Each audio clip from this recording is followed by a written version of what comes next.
Punctual to my appointment, I placed my foot on the first notch of the zigzag next night, as the distant clocks were striking 11. He was waiting for me at the bottom, with his white light on. "I've not called out," I said, when we came close together. "May I speak now?" "By all means, sir." "Good night, then, and here's my hand." "Good night, sir, and here's mine." With that, we walked side by side to his box, entered it, closed the door, and sat down by the fire. "I've made up my mind, sir," he began, bending forward as soon as we were seated, and speaking in a tone but a little above a whisper, "that you should not have to ask me twice what troubles me. I took you for someone else yesterday evening. That troubles me." "That mistake?" "No, that's someone else." "Who is it?" "I don't know." "Like me?" "I don't know. I never saw the face. The left arm is across the face, and the right arm is waved violently this way." I followed his action with my eyes, and it was the action of an arm gesticulating with the utmost passion and vehemence. "For God's sake, clear the way!" "One moonlight night," said the man, "I was sitting here when I heard a voice cry, 'Hello! Below there!' I started up, looked from that door, and saw this someone else standing by the red light near the tunnel, waving as I just now showed you. The voice seemed hoarse with shouting, and it cried, 'Look out! Look out!' And then again, 'Hello! Below there! Look out!' I caught up my lamp, turned it on red, and ran towards the figure, calling, 'What's wrong? What has happened? Where?' It stood just outside the blackness of the tunnel. I advanced so close upon it that I wondered at its keeping its sleeve across its eyes. I ran right up at it and had my hand stretched out to pull the sleeve away when it was gone. "Into the tunnel," said I. "No."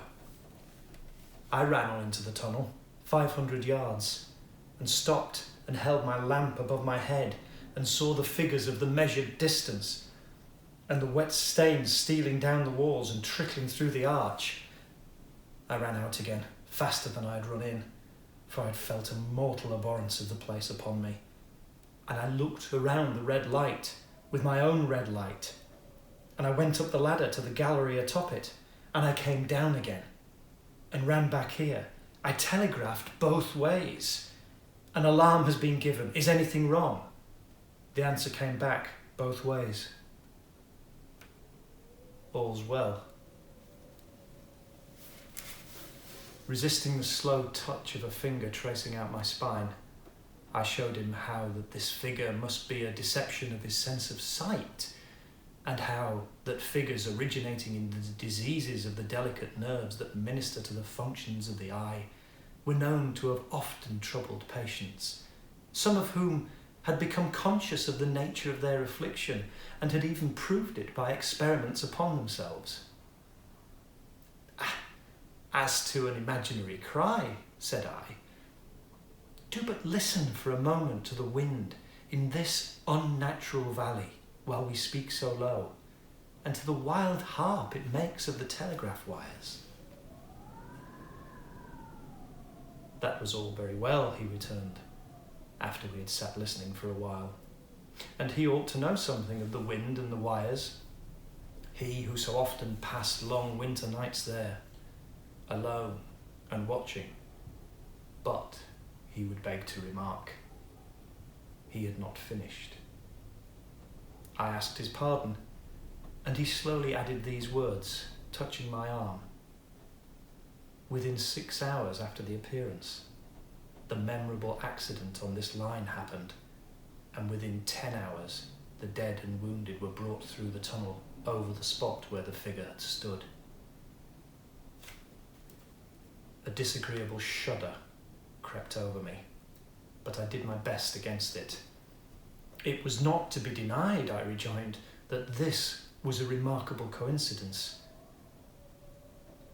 calculated deeply to impress his mind, but it was unquestionable that remarkable coincidences did continually occur, and they must be taken into account in dealing with such a subject. Though, to be sure, I must admit, I added, for I thought I saw that he was going to bring objection to bear upon me. Men of common sense did not allow much for coincidences in the making of the ordinary calculations of life. He again begged to remark that he had not finished. I again begged his pardon for betraying into interruptions. This, he said, laying his hand upon my arm and glancing over his shoulder with hollow eyes, was just a year ago. 6 or 7 months passed, and I had recovered from the surprise and shock when, one morning as the day was breaking, I, standing at that door, looked towards the red light and saw the spectre again. He stopped with a fixed look at me. Did it cry out? No.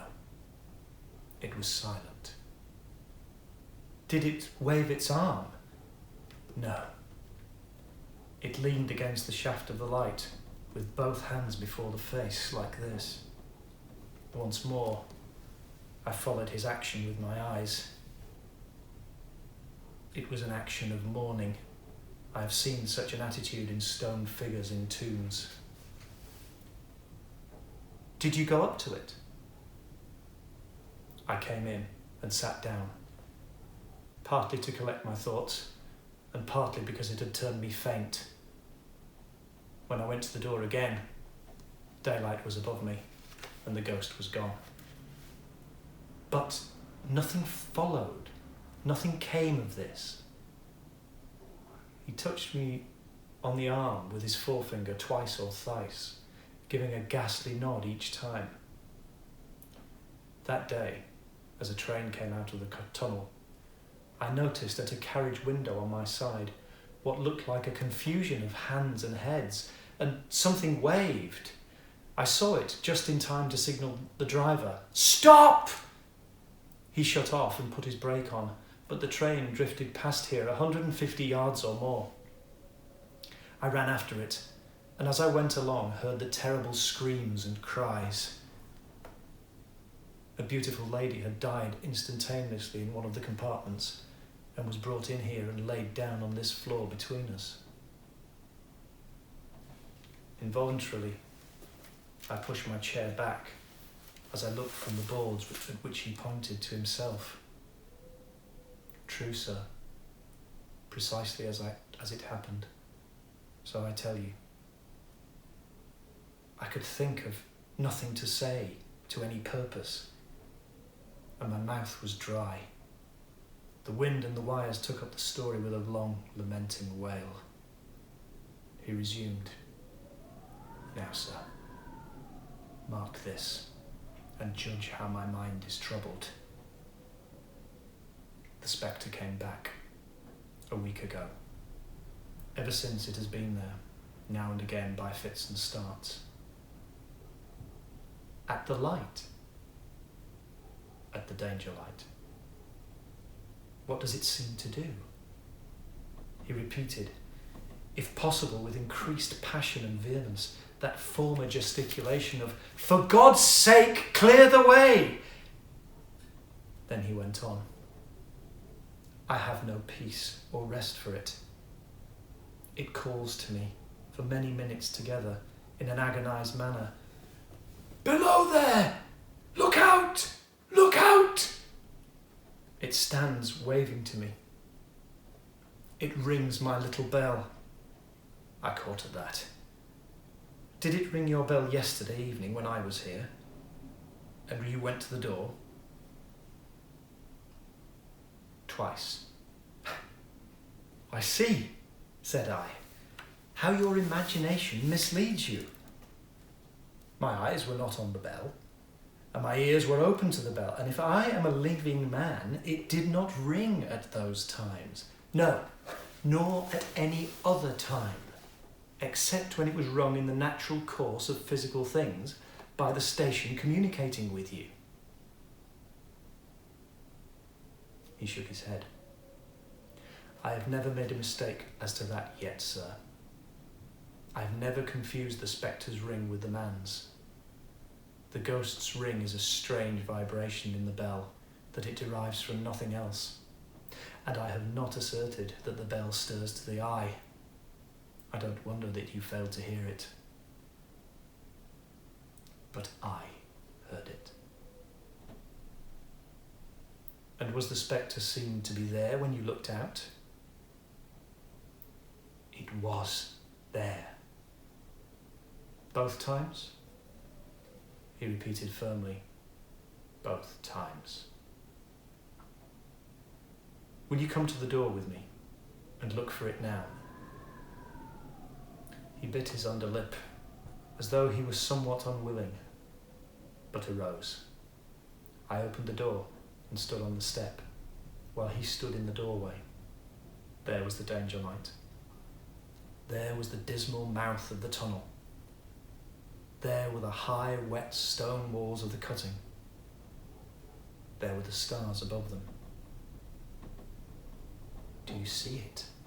I asked him, taking particular note of his face. His eyes were prominent and strained, but not very much more so, perhaps, than my own had been, when I had directed them earnestly towards the same spot. No, he answered. It is not there. Agreed, said I. We went in again, shut the door and resumed our seats. I was thinking how best to improve this advantage, if it might be called one, when he took up the conversation in such a matter-of-course way, so assuming that there could be no serious question of fact between us, that I felt myself placed in the weakest of positions. By this time you will fully understand, sir, that what troubles me so dreadfully is the question, what does the spectre mean? I was not sure, I told him, that I did fully understand. What is it warning against? He said, ruminating with his eyes on the fire, and only by times turning them on me. What is the danger? Where is the danger? There is danger overhanging somewhere on the line. Some dreadful calamity will happen. It is not to be doubted this third time after what has gone before, but surely this is a cruel haunting of me. What can I do? He pulled out his handkerchiefs and wiped the drops from his heated forehead. If I telegraph danger on the side of me, or on both, I can give no reason for it. He went on, wiping the palms of his hand. I should get into trouble and do no good. They would think I was mad. This is the way it would work. Message, danger, take care. Answer, what danger, where? Message, don't know, but for God's sake, take care. They would displace me. What else could they do?